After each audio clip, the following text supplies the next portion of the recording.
Today's episode is brought to you by Patrick Ramirez Industries and all its subsidiaries. That's a fancy way of saying I call the guests, I press record, and afterwards I buy myself lunch. It takes a village, people. Today on the show, I catch up with an old friend. We talk sports, we talk growing up, we talk movies, topped off by the Rotten Tomatoes head-to-head game. You're going to want to listen to that. But first, I want to thank all those who saw the virtual show I was on, hosted by the one and only Mike Perkins. He has been on this very show before, and we had a great time. Always puts on a fun time. So if you check that out, thank you for doing that. Also, we recorded a little mini podcast afterwards, so you have that to look forward to as well coming up in the next few days. I know you're going to love it. But today on the show, who's joining me? Well, Sean Leary is joining me. He's a comedian. He's a podcaster. He is a sports fan. And as I found out, he's a movie star. He made a movie, and it's out now. We talk about it. Here's what is interesting about Sean Leary, though. Sean Leary was one of the very first people I met when I moved to Los Angeles. I kind of liken it to someone you meet on the first day of school, and you instantly have a bond. But ironically, we only crossed paths a few times, and I really haven't seen him in about 5 years. But those interactions we recount.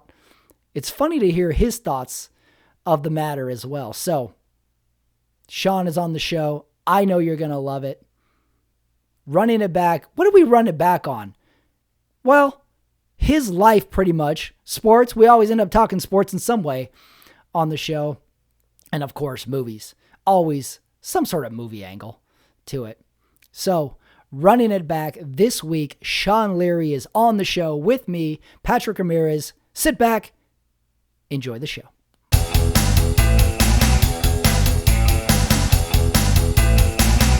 All right, back on the show, back on the YouTube, back on the screen. Oh my God, this is a special edition this week. On the show, joining me is Sean Leary. He's a comedian. He's a podcaster. He's a sports fan. And he is in, which we will talk about, he is in his new movie, Bank Heist Dangerous, on the show. Sean, when is the last time we saw each other? I think it's so funny because I feel like you have it down to a T. Like, you know, the date, the year, the time, based on kind of how you pitched it to me. And I feel like it wasn't that long ago. I feel like the last time we saw each other, but it might have been like 5-6 years ago, but it doesn't feel like that long because, you know, we have good rapport and just kind of social media. So that maybe it was like back when we were talking about, you know, the garage in Palms, or we were talking, you know, some temp work with Office Team, like when we first got out here looking for, you know, just some gigs right away, because we kind of came in at the same time, and I got in with this headhunting place that would put you out, and I remember I referred you. So is that what you have as the last correspondence? Or I definitely remember you referring me to a temporary job industry, which yes. I followed up on. But I think the last time we saw each other face to face is I think you were putting on a show at a restaurant and bar, and I did your show. You were nice enough to put me on it, but I think that's the last time I saw you face to face. And then was that in Culver City? In Culver City? Yes, at the garage. The garage, that's right.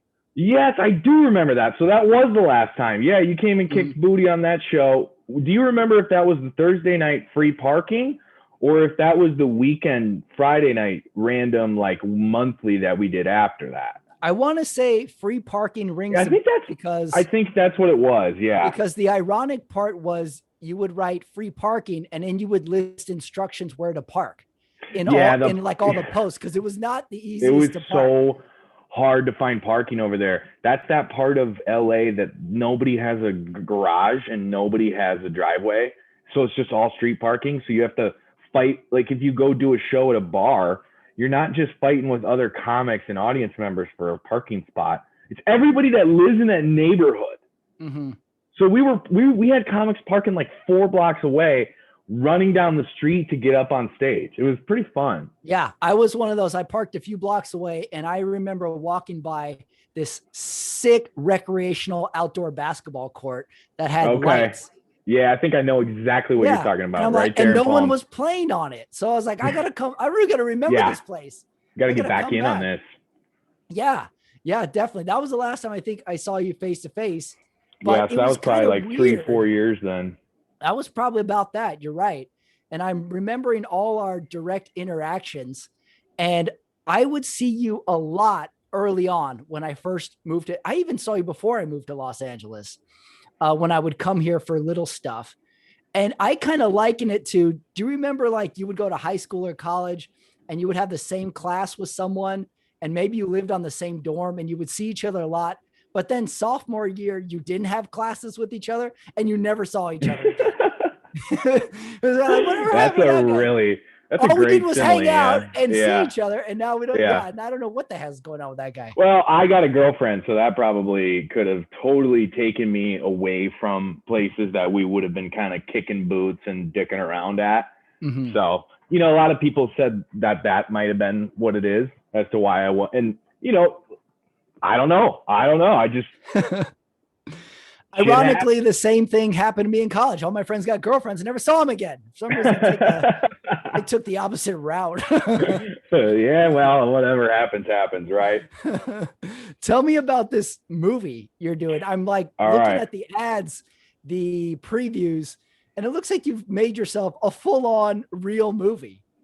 So we made a, well, all right, let me give you the full preface. So when the pandemic hit, we obviously didn't know what was going to happen, how long anything was going to happen. And I dove into content and just consuming every piece of I like watched every movie during the pandemic. Like I went back and did movie workouts, is where when the gyms were closed, I'd put on an action movie and I would do my workout based on the movie. So somebody got killed, I'd do 10 push-ups. Car chase, I'd do 25 jumping jacks. Henchman says a line before he kills somebody, 15 squats or whatever. So I got really into that, and I just started watching all these movies, and I just started being like, man, these are my favorite kind of movies because it's a formula. Good guy, bad guy that's like really, really bad, but also a dynamic character, really attractive woman, and then just a bunch of dumb and bad lines. So I was like, okay. I saw that, and then we really got into The Office, and Michael Scott, played by Steve Carell, he makes an action movie with all of the workers in the office at Dunder Mifflin, and it's really bad, right? But it's really, really funny. And so what I wanted to do and what inspired me, Threat Level Midnight is the name of that movie. It inspired me to make Bank Heist Dangerous, which is an action movie that's bad. But we did something different. Michael's is accidentally bad. He didn't realize he was making a bad movie until everyone's like, yeah, it's really bad. We've made it bad on purpose. So that's where the fun is. So it's a 12-minute movie. We call it a pandemic mini movie. The budget was $95. Every line is cheesy. Every set piece or trope is a trope, is cliche, is ridiculous. And we just wanted to have fun with it. And we're going to make a bunch of these. Like, you know how Lethal Weapon and all them just didn't stop, like Expendables. We want to have like Bank Heist Dangerous 9. And I've already got the second one script done. Got a cast. I'm just going to start shooting this summer. So I'm still pumping the first one. We're Bank Heist Dangerous. It's on YouTube. It's on Facebook. We were working with Amazon Prime to get it available for rent and purchase on Amazon Prime. But unfortunately, the licensing agreement did not go through. And I think that's because we have a can of Michelob Ultra in one of the shots. We try to put tape over it, but when you're dealing with the big dogs, you never know. So that's what Bank Heist Dangerous is. It's a 12-minute action movie that's bad on purpose.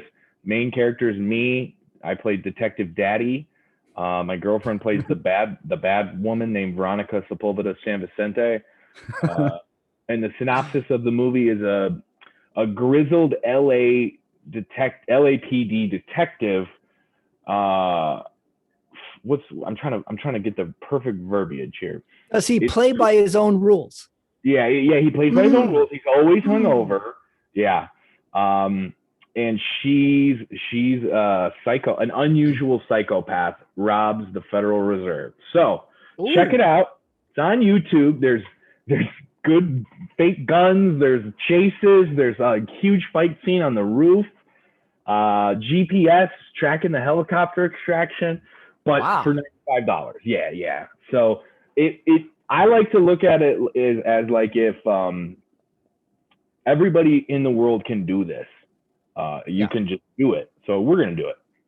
I love the creativity in the sense that you decided to make workouts out of action movies, and this sort of spawned a bunch. Like, I can imagine you coming back around when all our clubs open up again and you're just jacked and everybody goes, "Hey, Sean, what's going on with you?"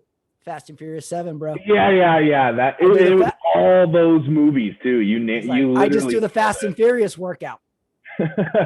And then vice versa, another 12 months, you're a slobby pile of shit. They're like, "What happened, Sean?" English patient. There were never any car chases. I put on the wrong movies. Yeah, that's a good bit. That's good. Yeah, right? So that's where that is. That's where that is. The workout stuff. Are you a workout guy? Do you have workout background? Yeah, so before the pandemic, I was, a regular gym guy. Just kind of doing it, maintaining, never trying to really make any progress, right at about 6'2", 180. Mm-hmm. And then when the pandemic hit and I was really getting into all the action movies, I was just like, you know what? There's no reason why I shouldn't try and put on a little bit more muscle just in case something does go.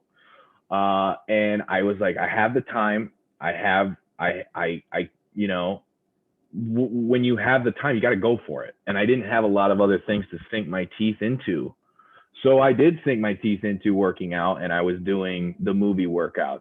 And now that the gyms are back open, I actually kind of started a little bit of a regimen. I'm following this program called Athlean X. It's just this really ripped guy that gets on YouTube and just goes, "Do this." So I'm doing that 5 days a week now. And, diet's really important. So I'm trying to get rid of sugar. Other than that, I'm a pretty normal Midwest guy. I like fried food, and I don't love working out, but I tolerate it because I know it's important. I'm not one of those guys that likes it, but I'll go. I gotta go just for self-care and peace of mind. Yeah, it feels better a little bit later in the day too, if that makes sense. I'm similar in the sense I've worked out and played sports and competed in sports at a high level for a long time, but I'm with you. I never liked working out. I enjoyed the sports and the competing part of my sports background, but I had to do the same as you. I had to make little games out of working out. I would, like, if I rode my bike indoors, I would have to build a little game like, all right, every commercial, all out sprint. That's cool. Yeah. I would same thing. I'd make little games out of whatever I was watching on TV or something in a bicycle sort of sense, you have to trick yourself a lot of times. You're your own worst enemy, and you have to trick yourself into doing stuff. So, but I was writing down our interactions. Okay. I have 5 specific ones. I want to see if you remember these. Okay. Of which our paths crossed. Okay. Our very first time we met. Tell me if you remember this. I hadn't even lived in Los Angeles yet. And I came here to visit, and I said, I'll go check out the open mics. I'm going to go sign up, and I'll just see whatever I find. I go to the Hollywood Improv to sign up for the open mic. I don't know anybody. I remember that. Up, I sit down. I don't know anybody. Everybody's kind of chit-chatting. I sign up. You're there. You come up to me and you give me a real aggressive, "What's up?" And you sit down and you start like chit-chatting with me. And I remember you're wearing the biggest white watch I had ever seen. I'm like, what's this guy's deal, man? But to your credit, you are like super nice to someone you don't even know. And you're like, "What's up, man? I've never seen you before. Are you signing up? How's it going?" Bro, this is hello. You're talking about early 2013. That sounds about right. That would have been maybe even late 2012, because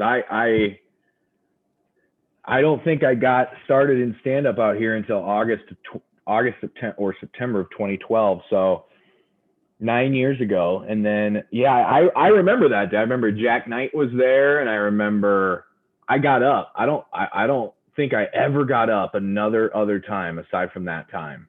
And Yeah, I remember you talking about this because I got my name picked, but you said it was like, well, you're new, you'll get picked. So you yeah. were all like, that's awesome. You got up. I was like, why is this guy so encouraging to me? I was all nice, but you were just like nice about it. Yeah. And then, yeah, I remember the watch. I apologize for the watch, but you had a big white watch on. It took me until probably 2014 to learn that white watches were out. So I do apologize for that. But I remember that very specifically. That was when it was the old Hollywood, not the old Hollywood Improv, but it was before Correct. the expansion. And there was one entrance and there was the one entrance on the front that just took you straight back to the club. Right. And the other room was a totally separate comedy club. Like now it's the little speakeasy, the lounge at the Hollywood Improv. It's terrible. Mm-hmm. But before it faced the back, there wasn't a bar in there. They never had a bar in there. You had to go around, and it faced the back wall. That was like right before they did all the right. There was no lab at the time. There was no lab. So it was like, if you got up at the Improv, you were legit. Like, I mean, obviously still are, but like that was when it was one stage, one show, that's your chance. Yeah. You know, you've kind of been around for a good chunk of time when someone asks like, hey, have you been to such and such? And then you get to say, didn't always look like that. You know, you've been through at least one renovation when you're like, all right, I'm about 8 years in. How long have you been doing it? Well, they renovated the club I go to a lot. So that's about how long I've been into it. Yeah. Okay. So what's the second interaction? Is that when you came out to the Valley? Second interaction. Okay. I think this might've been around the same time. You invite me to a house party and you say like, I'm having a party, come out to my party. So I drive over the hill, and this is the closest thing I have to my LA swingers moment. I go to this party. Of course, I show up on time. So nobody's at the party yet. Right. Yeah. I am king of. It was just my apartment that had a pool. There was a pool. It was an apartment. I do remember that. And this was my swingers moment. Once the party gets going, chicks are running around. There's dudes, groups of dudes with a solo cup just standing there. And then, of course, I get to tell someone what route I took. They're like, how'd you get here? I took Beverly Glen. They're like, nice. I'm like, holy shit, I'm in LA. This is crazy. Yeah. And then we played Flip Cup. There was Flip Cup happening at this party. So that's amazing. That was the party. Yeah, totally. It was the real deal. We used to have a lot of parties at that apartment. So I would have for sure had you over. I bet there were some other comedians there too. Yeah, there was. I didn't know anybody yet. Yeah, I think it might have been it might have been. I think I remember that very specific part. Was there a piñata? I don't remember a piñata. Okay. I remember I got there on time. Nobody was there, but lots of people showed up. There are a ton of people end up being there. And at some point, like I end up standing near the group of dudes just standing there. And they asked me like, are you one of Sean's friends? Are you one of Sean's comedy friends? And I'm like, yeah, I guess so. Are you his friend? They're like, we're his friends from Minnesota or something.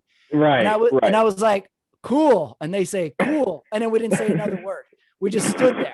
Yeah, that was always such a difficult thing when I first got out here, was mending the comedy friends with the the normies. I call them normies, muggles, the muggles. Because it just always felt like the comedy people didn't understand the regular people, and the regular people didn't understand the comedy people. Like the person, not you, but like other people's personalities that I would bring around just wouldn't ever mesh. And then now I just don't have any friends. Yeah. You're so right, especially for someone like me, and probably yourself would subscribe to this too, who didn't grow up in the Los Angeles area. Mm-hmm. I moved to Los Angeles, but I moved when I was older. I moved when I was 34 years old. So in that world, you already have a ton of life experience under your belt. You have jobs, you've had a bunch of Right. that stuff, and then you move to an area where it's sort of performance art or creativity is almost built into everybody, and it's sort of Yeah. novel at first. You're like, what else do you do? Well, this is your you have how many jobs? It's a Right. little, yeah, it's a little jarring at first and a little hard to get That's a used to. great point. That's a really, really Yeah. good point. I didn't even think about that because I've always wondered to myself, and Anna, my girlfriend, and I have talked about it a lot, is just what would drive somebody to move here that wasn't in the entertainment or media space. Mhm. Aside from the weather, I just feel like you could just have a much not better quality of life, but like still have a solid life in Arizona, uh, San Diego, New Mexico. There's just an intensity out here that I wouldn't wish on my worst enemy if they didn't have to have it, if that makes sense. It is really weird. I lived here for a few years. I had a bunch of jobs, and you're driving a million hours each way. And then I say to myself, uh, this is the high cost of living. We're working essentially two jobs and getting paid for half of one. There's traffic, there's crime. Why do we all think this was a good idea again? Why why do we pack up the U-Haul and be like, this seems like it's gonna work? It's Right. an odd thing. Yeah. Why it's that's why it always trips me out when I meet someone who is from here and they're Yeah. like, oh yeah, I grew up here. What, like you went to school here? There's schools? And they're like, oh yeah, Yeah. this is, There's I'm like, kids. it's mind-blowing. There's kids in LA. Right. That's what Anna and I always go. I've never seen a kid. They got all these schools. There's all these schools, the best schools, Harvard, Westlake, oh, Solstice Canyon. Oh my God, all these schools, Sierra Canyon. Never seen a kid. Never. I've never seen a kid in this city. Just little bitty bitty tweeners that are like 18. Everybody's born at 22 and a half years old and they have an Right. iPhone 8 and better in their hand. Okay, third interaction. All right. I finally moved to Los Angeles. Okay. I packed up, I drove here.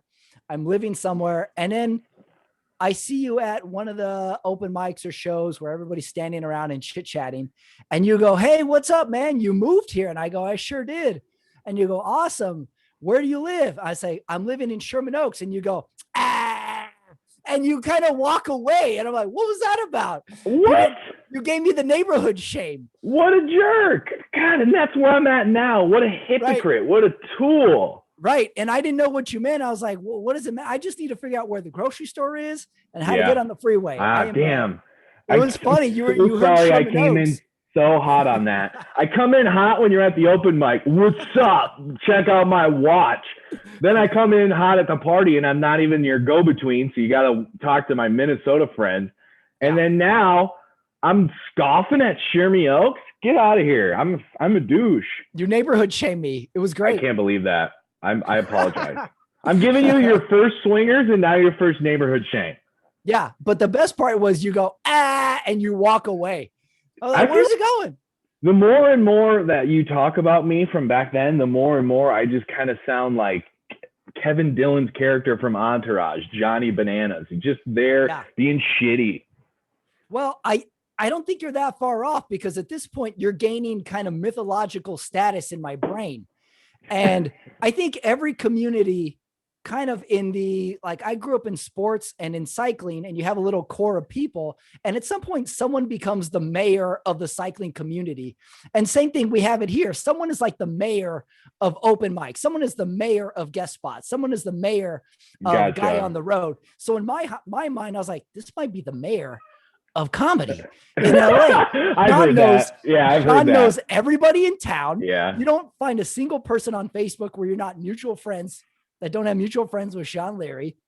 That's good to hear. And every time I will text you or something, I'm not kidding. It takes you about 2 minutes to reply. Yeah. You do not miss texts. I'm a worker bee, if that makes sense. Yeah, I'm a lunch pail guy. I think I'm a lunch pail. I was born a lunch pail guy that was infused with a little bit of the entrepreneur gene. If I'm like I hit 18 and I got the shot a little bit of entrepreneur into me. So it's like this perfect mix of I'm always on time and I'll never miss a day and I won't miss a text, but I'll also try to better myself and go places. So I get that. Yeah, I get that. So For mayor sure. of comedy is actually a really good thing to hear. So thank you. Yeah. Yeah. I would say I mean it in the spirit in which it's intended. But Good. yeah, you will return right. the text. Whereas I'm was joking around. If I ever have a son, here's what you will know. Sean will return your text and you will be told by about 300 women in your lifetime that they have been really busy lately. But Sean will return your text. Yeah, I'll get back. That's my life advice. Okay, fourth interaction. Yes. You invite me to an open mic that you're hosting. Again, I'm pretty new to the area, so I'm like, I'll be there. Give me the address. Punch it into my navigation. I go to the open mic. Go ahead. How long did it take you to get there? It took me a while, but not too long by LA standards, but it took a little while. But you were hosting an open mic at a grocery store. And I go to the grocery store. And by the way, people are shopping in this grocery store. It's not like it turned into a showroom. People are shopping. And it was a comedy open mic / music open mic. And you could sign up for comedy or you could sign up for music. And in my naiveness, I accidentally sign up on the music list. And the guy who's doing the music part has long black hair. He's got combat boots on. He looks pretty intense. And he goes, and they do a few comics and it's going well. And he goes, okay, we got our first musical act coming to the stage, Patrick Ramirez. I'm like, oh shit. I signed up for the wrong list. And at some point I'm talking on the mic. I signed up for the wrong one. I'm sorry. I meant to do jokes, not music. And the guy just yells from the back, well, do something. Oh, okay. So I did it. And then I just went and sat back down. That was the grocery store open mic hosted by Sean Leary and a guy with long black hair. Awesome. What a night. That was a good one. Such good interactions. Yeah. Here's my favorite interaction though, is number 5. You getting me a job interview. You suggest to me that I should sign up for this temp service and you send me a link. And I had been here a few months. I was like, I got to find a job no matter what. Right. I sign up. I take the typing. They send you a test and one of it is typing. And I take the typing test and then I see you like a week later and you come up to me and you go, yo, I heard you ace the typing test.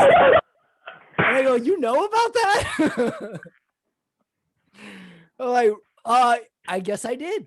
I guess I took Mavis Beacon in the 9th grade and I just put those skills to work. Oh man, I must have had an inside track to one of the gals that was running the test, and she hit me up and said my referral must have kicked ass on the typing. But you know what it might be? It might be all these interactions. I think maybe I might be so not nervous, but my fight or flight is to mention something that the other person knows and or feels good about. So in all those interactions where it's like, oh, you moved here, oh, blah, blah, blah. I think that's just my first place to go is something that you know, or something that's going to make you feel comfortable. So maybe not knowing you as well and you come to town, the first thing I can try to do is make you feel good about that job interview. So that's why I come in hot with that kind of stuff. A lot of people have found it strange, but I'm still grooving. Came in hot. Well, then I go to the job interview and I wear my one button up shirt and I go to like a team of interviewers and I go, oh, hello, I'm here for my interview. And they go like, are you one of Sean's friends? And I go, yeah, this is from his referral. And the lady goes, have you ever been to one of his comedy shows? and I think they told me they all went to one too. So it was kind of a fun. That's awesome. That's like, so awesome. Sean's friend. Yeah. So those are my 5 interactions that I remember. Yeah, and then you did the show. Then you did the show. Then the show a couple years later. I have some sports questions for you. I'm always curious when someone is a sports fan in Los Angeles because I don't know if I would call Los Angeles a sports town, but it certainly has pockets of fans. And the other interesting thing about Los Angeles as a sports town is there's a lot of people who live here from somewhere else. And you typically bring your team with you. Mm-hmm. You know, you move here, and if you're a fan of someone else, you're still a fan of that team. So as a sports town, or has someone who lives in LA as a kind of a nominal sports town from somewhere else, tell me who your teams are. Who do you root for? Such a great question. So I came from South Dakota. We don't have any pro teams. I went to college in Minnesota.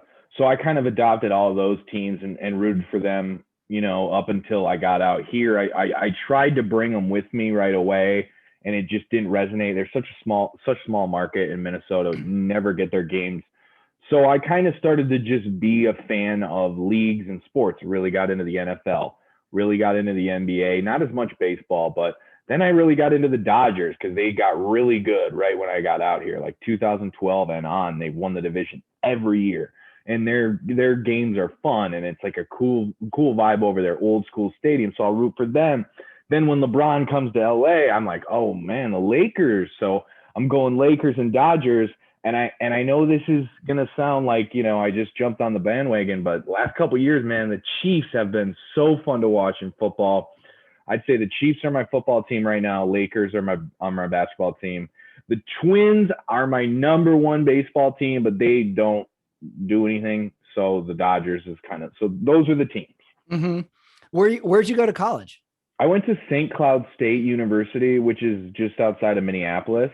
Mm-hmm. Really cold, big hockey school. So we had like our hockey team this year was in the championship. So they're like huge deal hockey, nothing else. They don't care about anything but hockey and partying. So that's where I went to school for broadcasting, St. Cloud State. And it sounds like your sports like ramped up when you came here. Were you not a sports fan as a kid? So I was a huge playing of sports fan and like watching baseball and stuff as a kid. Like, yes, big sports fan.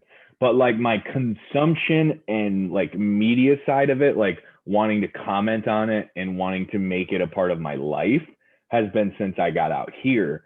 Because I think I finally realized my skill sets could merge in work. Like I have a broadcasting degree, or I have a communications degree.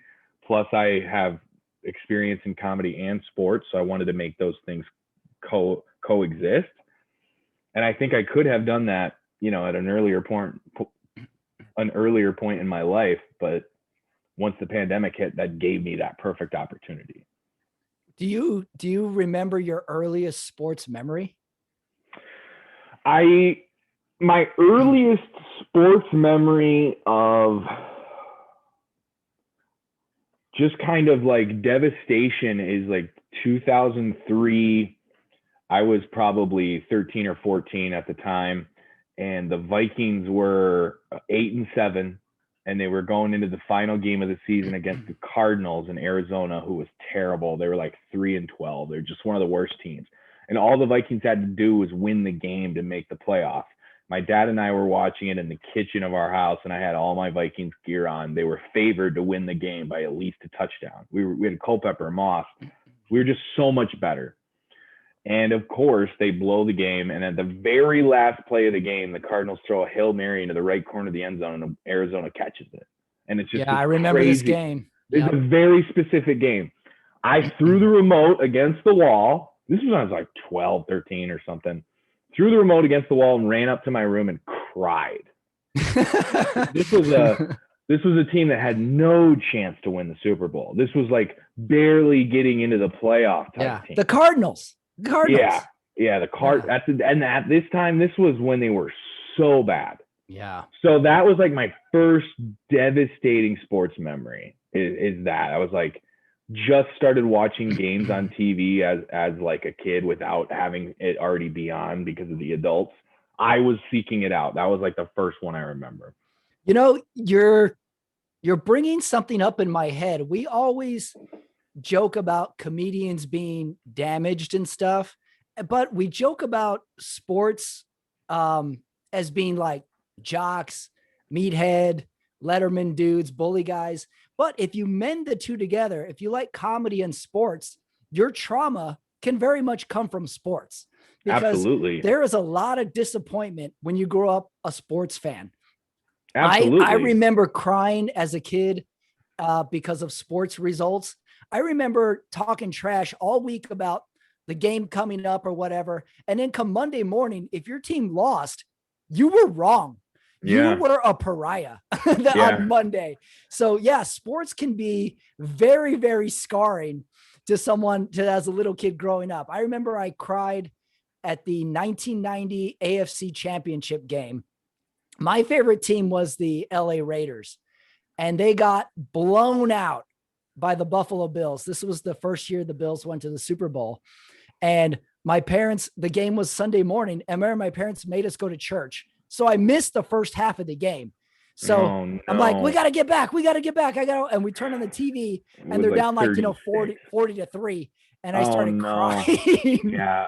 Because you also had to go to church, and then you missed everything, and then it's 30. They're down 37. I was a church family. So we always went to church and Yes, missed all the same. early games.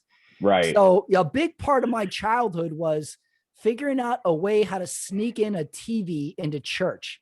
That was Right. my big You could watch heist. the Raiders. Yeah. So I was like, if I could just get an earpiece, I'll put it on my shirt. That was a big driving force in my youth, is how to sneak TV in church. Yeah, and like what you were saying about trauma, I owe a lot of becoming a comedian to my career in sports. I was the youngest kid in my grade, so I was always the smallest. I didn't hit puberty until almost college. So I never really got to play. I was always kind of riding the pine, got bullied a lot, and I think it turned me into, a little bit of who I am today in terms of being a comic and being an extrovert. So I owe a lot of who I am today because of chasing that sports, not sports dream, but like being in that sports space throughout growing up has, I think, shaped me more than a lot of people realize. Yeah, I would agree with that. I probably follow a similar path, always being kind of sixth or seventh man on the bench. Be like, I Uh-huh. could get in, but I never did. Yeah. Or or some of my best games were due to ineligibility. Like kids would be kicked out because of grades, and then I would get to start de facto because there just Yeah, weren't yeah, enough yeah. kids on the team. So I have a lot of that. The other thing with sports, and it's a male thing, is that is essentially how you initially bond with your dad or an older Yes. brother, or that's how you sort of find something in common. I always joke, I never knew who my dad's favorite teams were. I just knew who he hated. My dad Exactly. hated The the Cowboys. Celtics. He hated Joe Montana. He Yep. hated he hated Danny Ainge on the Celtics. He would call him Crybaby Ainge. My dad would yell at the TV, and then I was like, I don't think my dad is a sports fan. I think he just likes yelling, and Yeah. he would just go crazy. Yeah, that's So that. I totally get that. My dad was like, he hated the Cowboys, hated the Cowboys, hated the Packers, hated the Lakers, just any big market. Hated the Yankees. yeah, that's how you sort of initiate the father bond. I think it's Yep. predominantly a male thing. And also that's how you initially sort of make friends too. You wrestle with each other, you kind of get all Yeah, yeah, dirty, yeah, yeah. you roll in the dirt. And Good it's just sort call. of a natural kind of path Mm-hmm. for a lot of kids. Okay, how about this? If you could be a pro at any sport, what would you choose? I think I'd go with the NBA basketball. You'd want to You, be a pro baller. yeah, just because I think it's the, it's when you do the actual sport, it's the best. Like it's like a good cardio workout, and I also think it might be the most consistently fun. Football's cool, but it's 6 seconds at a time. Mm. Same with baseball. Like baseball can just get so boring. And I'm not a big hockey guy, and tennis is really fun, but that's more individual. I think that'd be too much behind the scenes work. I think I'd like to be in the NBA. You don't have to wear a helmet. You can make a lot of money off your name and likeness. It's not as big of a team, so you don't have to work with as many people, so that limits your chances of not getting along with your coworkers. And then I just think, it's an 82 game season, which is less than 162, and it's less on your body than the NFL. And you don't have to wear a headpiece, so people can see you and see your expressions and see your personality. So I'll go with that. Pretty logical summation. How about this? What position would you want to play? What's the ideal game you would have? I think I'd want to be like a Chris Paul or a Magic Johnson facilitator. Ooh. I used to shoot, I used to be a spot up shooter, and I forgot how to shoot. And then, and then I was like, oh, I kind of like passing. That kind of became getting a lot of rebounds and passing. So maybe more of a Magic Johnson and less of a Chris Paul, maybe more of a Russell Westbrook, but not much of a scorer. I'd probably average about 8, 10, and 8. I got you. Like solid back end point guard. Facilitator is a good description. I'm going to say we could, instead of the mayor of comedy, we could go the mayor of the backcourt. Essentially, like a Marcus Smart or let's see, somebody. Yeah, I mean Doncic scores too much, but like someone that can really get others involved. That's what I would like to do. I get that. Following on the same lines of setting people up. Yeah, I thought about this a lot. Mine is a little deeper. What's yours? Mine is a little deeper cut. I want to be a scholarship athlete in a college town.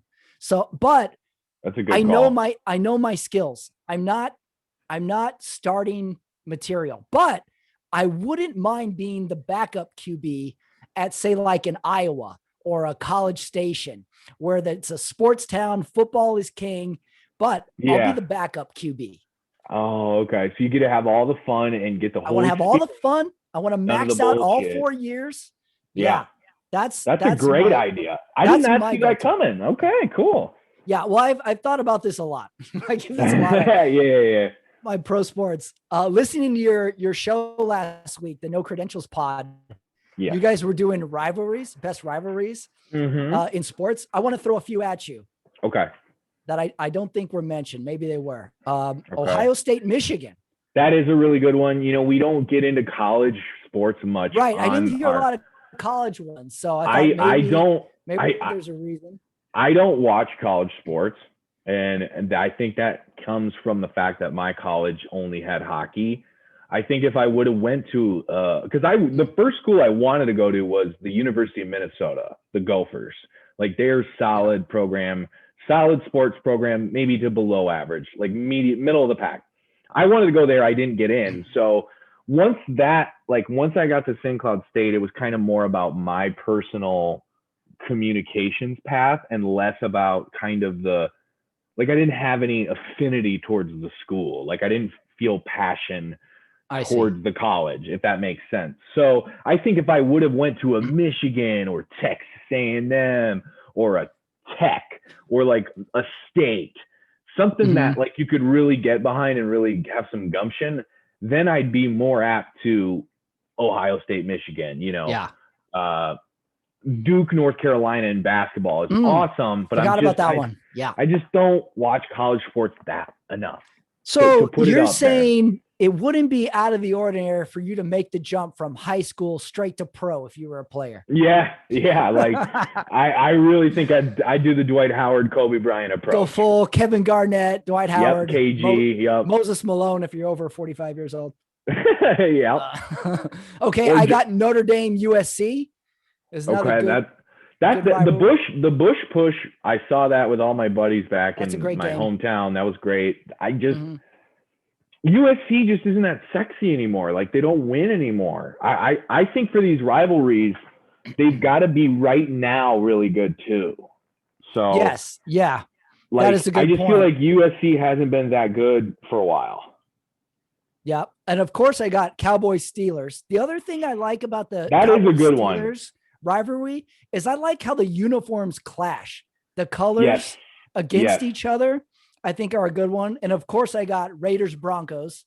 Always a rivalry. Like if Raiders Broncos are on Monday Night Football, I'm watching the pregame all the way through. I love the Right. Raiders Broncos rivalry.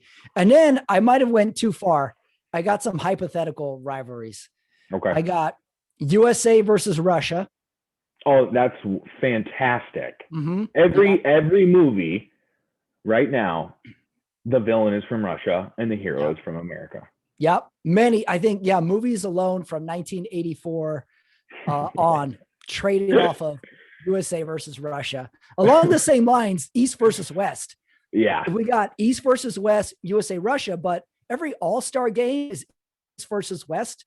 And then I even went a little bit further. Rappers were East versus West. East Coast versus West Coast. Yeah. And Boston versus LA. Yep. So I got East versus West as a classic rivalry. Even depending on what town you live in, there was a lot of East versus West side of town in a few cities I've lived in too, where it's like, are you East side, bro? Yeah. There was a little bit of that. Oh, it's in LA right now. It's Santa Monica versus Silver Lake. What are you going to pick? We have that too. That's right. Yeah. That's true. We got East versus West here. Then I got a little more off the beaten path. Do you remember Dan versus Dave? Dan versus Dave. The Olympic battle that never was. No. Which one's that? I want to say this is mid 90s and the Olympics hadn't started yet. And Nike launched this campaign of, there was a couple of decathletes. There was Dan something and Dave something, and they were going to go head to head. And there's all this buildup, commercials. And then in the Olympic trials, one of them doesn't even make the Olympic team. So it was never fulfilled. Yeah. Dan versus Dave. The generic white boy face off. Right. Never happened. We were robbed. Then there was this for a brief moment. Do you remember Shaq versus Olajuwon? Yeah, for sure. Remember, it was based off of like a commercial, but it was a joke or something. It was a that was like made up. I feel like Olajuwon was so much older than Shaq. Yeah.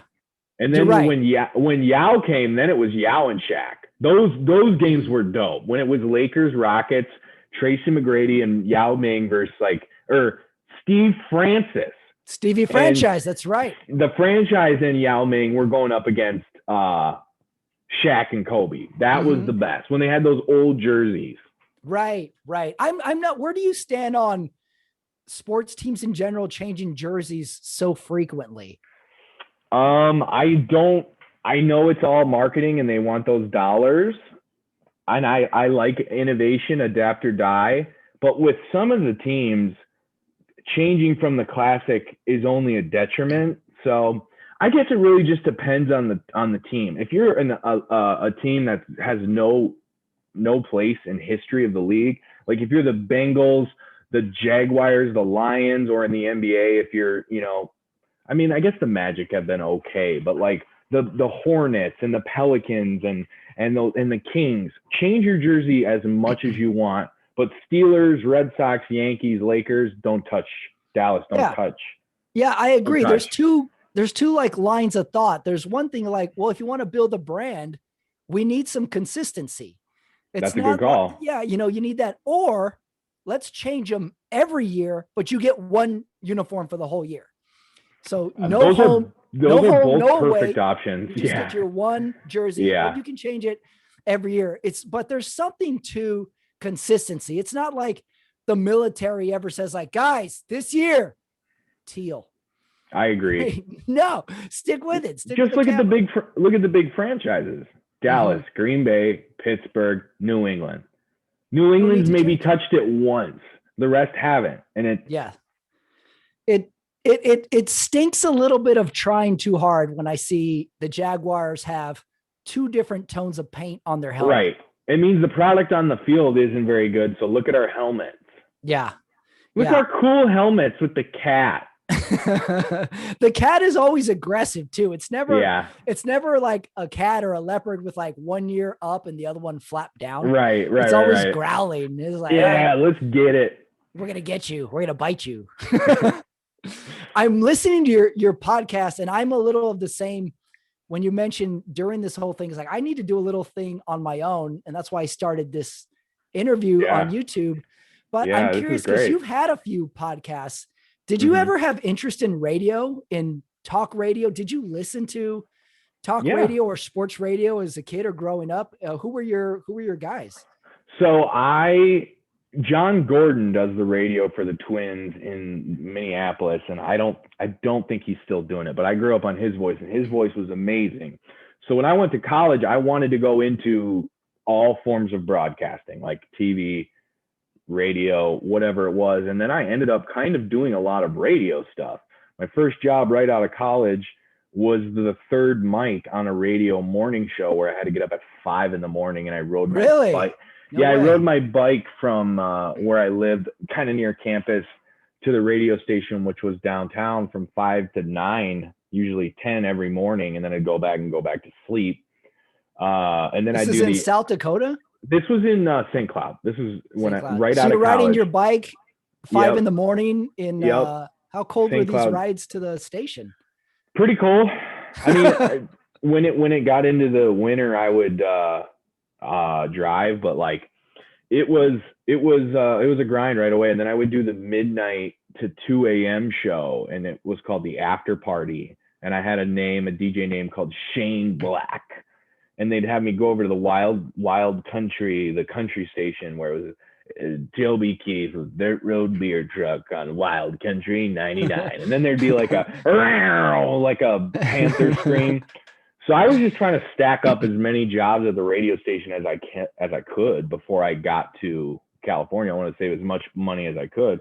And I was doing talk radio, editing the commercials. I was doing the board on the sports guys, and we had a sports station at the station. It was terrible. Mm-hmm. It was like two guys that you knew had quit working 10 years prior, but are still doing it because what are you going to do? And then I got into this show at the college called Sports Soup, which was a TV show on the college station that I hosted. So I just kind of started trying to do all of that space because I liked the let's watch a game and talk about it space, or a game's coming up, let's talk about it space. So my guys I really like now that I like to listen to are honestly all of them. Dan Patrick, Colin Coward, Nick Wright, Pro Football Talk with Chris Sims and Mike Florio. If there's a radio show right now that's talking about sports, movies, some news, I'm into it. I really am into it just because there's so much going on, and we got the last year pretty much taken from us. So it's just like, let's fire all the torpedoes and see what's going on. Yeah. I definitely thought there had to be some radio influence in you, having listening to all the pods and kind of consuming the content of it. I was like, there's gotta be some history here. This guy knows sports radio or likes it in some way. Yeah. I was the same way, but I never knew I liked talk radio. I liked Howard Stern. I liked Scotty Farrell was fascinating to me. I was like, why does this guy talk like that? Where does he get these sound effects from? And you can do that with sports? I thought you just talked about who won and who lost. Yeah. But my sort of early memory is my grandpa, I would work with my grandpa, and he would listen to like talk radio, but he would listen to Paul Harvey. He would listen to Rush Limbaugh. He would listen to Swap and Shop. I don't know if you know what Swap and Shop is, but it's basically a show about tools, and you call in and you try and buy and trade construction tools. Gotcha. Yeah. And I would just listen to it. And I'm like, all these guys do is talk. And then that's the show. Pretty fascinating stuff to it. So yeah, the talk radio is such a talent. And then I always love when the radio DJs, I mean, I grew up in the Southwest, so it's all classic rock. Everything is classic rock. There's a million classic rock stations, no matter how small the town is. But I would love the radio talk-ups. I would love when they would talk during the instrumental part of the song, and somehow the lyrics would start as soon as they stopped talking. That's a little trick. I never knew it was a talent or a strategy. I thought it was just dumb luck, and they knew how to do it. You want to actually know even further on that is that's actually, in a lot of cases, that isn't even the actual real part of the song. Like a lot of times songs just start right away with people singing. So you can't do that. One of my jobs was to take beats from the song and put it at the beginning so that the DJ could have 30 seconds to talk over a beat that somebody knows. So if it's like plain white tees or something that's coming on, or I can't even, like if it's Kesha, you'll get that beat from that song, even though it starts with tick tock on the clock. It'll start with bah, bah, so that you can talk over it, and then as soon as it's call now. Right. On the clock. Hey, everybody, it's 2 for Tuesday all Rocktober long. Give us a call. Give us a phrase that pays. We've got 2 tickets for you. Coming up after the break, we've got weather, followed by traffic, followed by weather, followed by more traffic. Arleta checking in at 72 degrees. West Covina checking in at 71 degrees. Panorama City checking in at 71 degrees. Right now, it's Kesha, 104.7, The Arrow. I love that stuff. I love what they're Are you guys making that up? They did that for you. They made it because they knew people like you loved it. I loved it. I was like, how do they get so much information into the beginning of this song? It's the best. It's the best. Yeah, they would get your traffic in, your weather. They would give you the call-in number. They would tell you about the event coming Secret up sound that you had. That's right. Or sometimes they would be at a car dealership. Yeah, go on down to Valley Ford and Toyota. We've got Frisbees and cash for the kids. And you'd be like, what? Where are they? What is happening in this world? Yeah, that's hilarious. Yeah. It kind of lends itself perfectly because the perfect medium is now we can do those shows. Yep. Guys like you and I is like, well, I want to get in there. Well, just start learning right now. Take your favorites and try and make something of your own. So I thought we would round off the show with my patented Rotten Tomatoes head-to-head game. For you. And I have a very special Sean Leary edition. Now, there is a few ways you can score points in this game. Okay. Number one way, I will read you the description of the movie, and the second you know the title to this movie, shout it out, and you can score a point that way. Okay. And then the movie's head-to-head, you got to guess which one has the higher Rotten Tomatoes score. Are we going with the critic score or the audience score? This is going to be the critic score. This is the real deal. I have a practice one for you, though, so you can get into it. Practice one. Okay. This is the Sean Leary interactions themed edition of the Rotten Tomatoes game. First category. This is the grocery store category. Movie number 1. Here's the description. Yell out when you know the movie.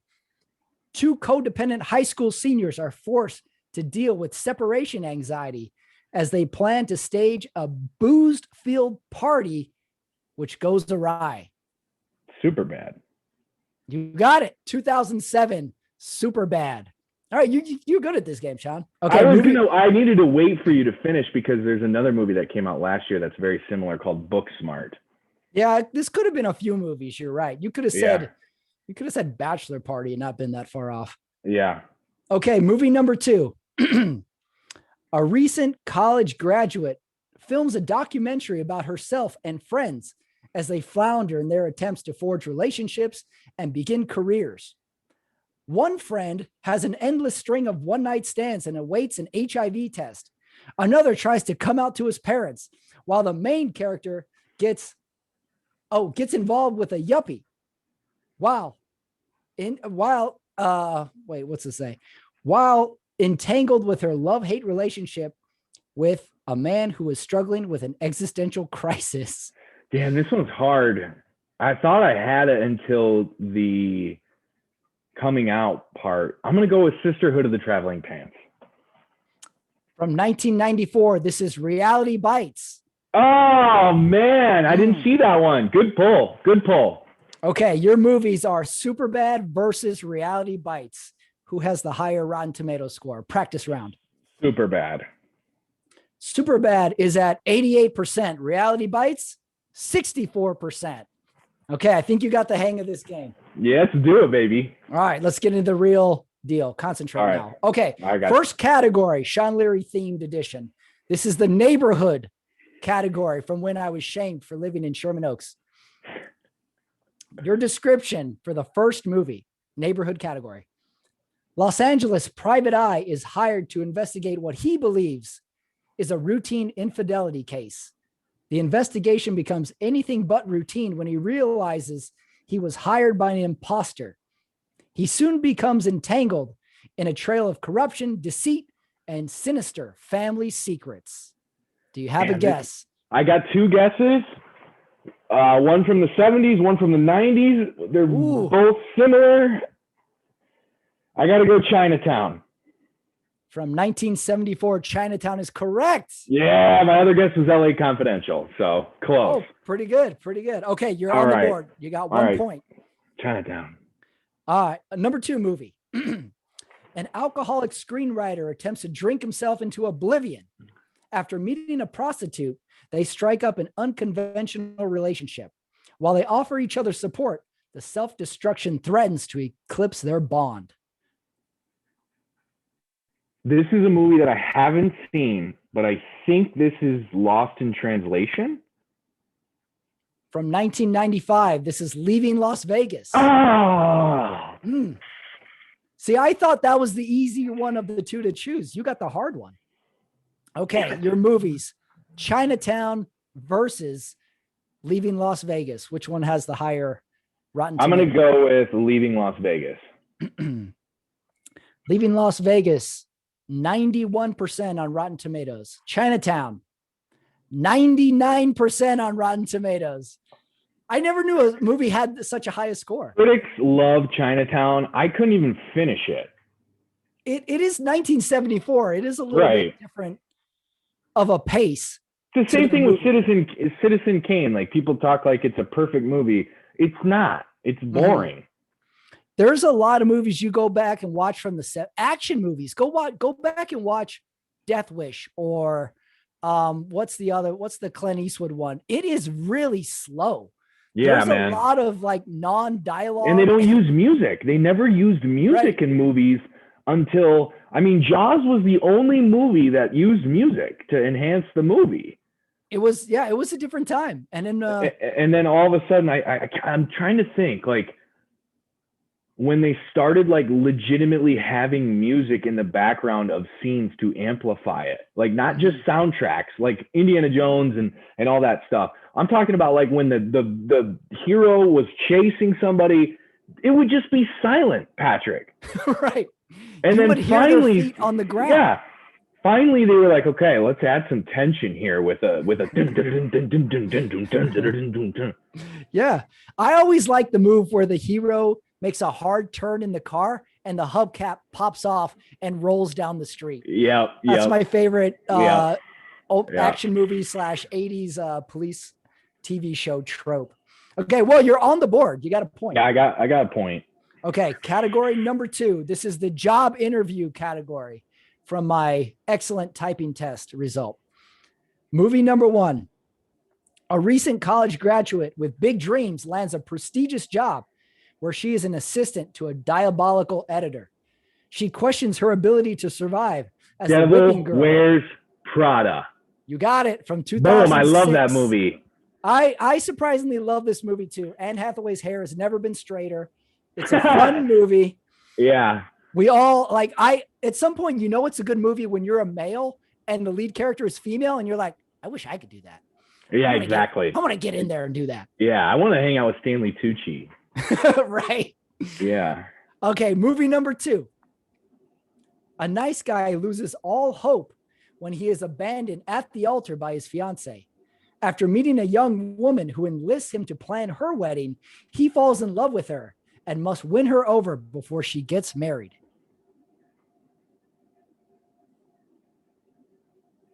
Can you read it again? A nice guy loses all hope when he is abandoned at the altar by his fiancée. After meeting a young woman who enlists him to plan her wedding, he falls in love with her and must win her over before she gets married. The Wedding Planner? From 1998, this is The Wedding Singer. Oh, that's another one I haven't seen forever. Right. This might have been Sandler. Peak Sandler. Should have got it. That's after Gilmore, after Madison. I should have got it. Yeah. This might be Adam Sandler throwing 100 miles an hour era. Gotcha. Movie. So you got The Devil Wears Prada versus The Wedding Singer. Which one has the higher score? From critics, I'm going to go with Devil Wears Prada. The Devil Wears Prada is 75% on Rotten Tomatoes. The Wedding Singer, 69% on Rotten Tomatoes. Got it. You get the point. Needed it. Yeah, critics hate Sandler. Yeah, there might have been a little Sandler bias. Knocking him off a couple He doesn't points. wear suits to the premiere. The papers hate him. Your final category. All right. This is the house party category. Okay. Reminiscent of so your house party from which I drove over. My apartment party. That's right. Very Melrose Place. I drove over. Beverly Glen. Beverly Glen. No big deal. Yep. Movie number 1. School's out, and an entire graduating class from football stars and cool girls to complete nerds gather at a wealthy classmate's home for a party. The artistic student hopes to move in on the recently single beauty. One dorky student schemes to pay back the jock who has bullied him for years. I think I might know this, but keep going. Okay, final line. A would-be rapper gets locked in a bathroom with a snarky former friend. Can't hardly wait. You got it. 2002. It was very close to guessing 16 Candles, but the last line sealed it for me. The high school party post-graduation will never get old to me. Never. Have a movie about a party with kids who just graduated. I'm always in. I'm always in. You nailed that one. Next movie description. A fun-loving salesman and his friend are invited to stay the weekend at his boss's posh beach house. When they find out the boss is involved in a fraud and is killed, they decide not to let a little death spoil their vacation. They pretend their boss is alive, leading to hijinks and corpse desecration galore. Weekend at Bernie's. From 1989, Weekend at Bernie's is correct. I can't believe they made that into a movie. And didn't it have 2? It made 2. I think they had a couple of them. Also, Weekend at Bernie's became the default name a bad movie for at least 10 years to be like, oh, it's no Weekend at Bernie's. Oh, you're going all Weekend at Bernie's on me. That was the go-to. Everybody knew the movie title and you could collectively shit on the movie. Yeah. It must be pretty bad. I haven't seen it for a while. I haven't seen it for a while either. I should rewatch it and collect my thoughts on the whole thing. This is the 80s. It was a simpler time. Mm-hmm. Okay, Can't Hardly Wait versus Weekend at Bernie's. Who's winning this battle?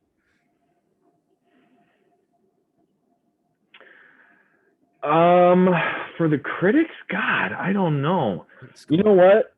I'm going to go through your thought process. My thought process here is I feel like Can't Hardly Wait might get panned by the critics because I don't know. I can't remember if that came before American Pie or after. They could have thought for some reason Weekend at Bernie's is standing out as it became terrible later. So maybe the critics weren't as terrible. I'm going to go Weekend at Bernie's here with a slight edge. A lot of heavy hitters in Can't Hardly Wait as well. Yeah. A lot of the day hot chicks, cool guys. Jennifer Love Hewitt. You got Peter Facinelli. You got Seth Green. Seth Green is in it. You're right. And then also the near and dear to a young Pat Ramirez's heart, Melissa Joan Hart is in that. Oh, that's right. She plays the one that's like not even normal. Yeah, right? I think she's the kooky kid of the house that they have the party at. Yeah, and she's trying not to break everything. Yeah. Good call. Good pull. That was the wholesome crush for a 15-year-old. Yeah, I love that Pat movie. Ramirez would be Melissa Joan Hart. Okay, you're going with what? What was your pick? I'm going Weekend at Bernie's, slight edge, maybe like 41% to 39. Okay. Can't Hardly Wait. 40%. Yeah. Weekend at Bernie's. 54%. Yeah, Jonathan Silverman, Andrew McCarthy, 80s babes. Yeah, that's true. What am I talking about? There's some heavy hitters in Weekend at Bernie's too. Yeah, but you nailed it on the head when you said people just make fun of that movie, and I don't actually think it's that bad. I think it's just the fact that they decimate a corpse, and that's a that's a big time felony. I think also, this was a great preview movie too. Like you went to the movies and you saw a preview for Weekend at Bernie. Oh yeah. What the fuck is going on here? Yeah, and the music is all beachy, like ding dong ding ding, and it's just three guys having a blast at the beach. So I love it. Sean Leary, 6 points on this Rotten Tomatoes. So we might have a new leader in my Rotten Tomatoes. I should have got that. I should have known China. Everybody, wanks off to Chinatown thinking it's the greatest thing since sliced bread. I should have known, but what can you do? Yeah, I'm going to have to check the archives. You might be the new leader in the clubhouse with the 6 points on the Rotten Tomatoes head-to-head. I would love to find that out, that I'm leader in the clubhouse. I'll check the records. I'll get my assistant right on it. Sean Leary, this is great catching up. We need to catch up face to face again somehow. And I get my second shot on Saturday, so I'll hit you up after that. Nice. That sounds excellent. And then we got to have another, you got to give me another job interview, or you got to ask me where I live, or get the watch. I got to find that watch. Sean Leary, check out his Bank Heist Dangerous on YouTube, as well as his other podcasts. Sean, this was awesome. Thanks for doing it. Thank you so much for having me, man. I really appreciate it. That is it. That is the show. That is the pod. That is the Zoom. That's Sean Leary, everyone. Good catching up with that guy. Isn't it ironic he lives in Sherman Oaks, the very same neighborhood he scoffed at way back when? I'm going to let him slide. He scored 6 points on the Rotten Tomatoes head-to-head game. Good catching up with him. As you can see, he's a busy man. He's doing everything and anything. So go check out his movie on YouTube. Go check out his podcast as well. And if you listen to this, you already know it's good. So go do that. As for me, stay tuned to the channel. I will be putting up more shows. I have one in the works for next week you're going to enjoy. Another great talk. And live shows coming up. I will let you know on that as well. So until next time, for Running It Back, for Sean Leary, for Patrick Ramirez, that's me. See you next time.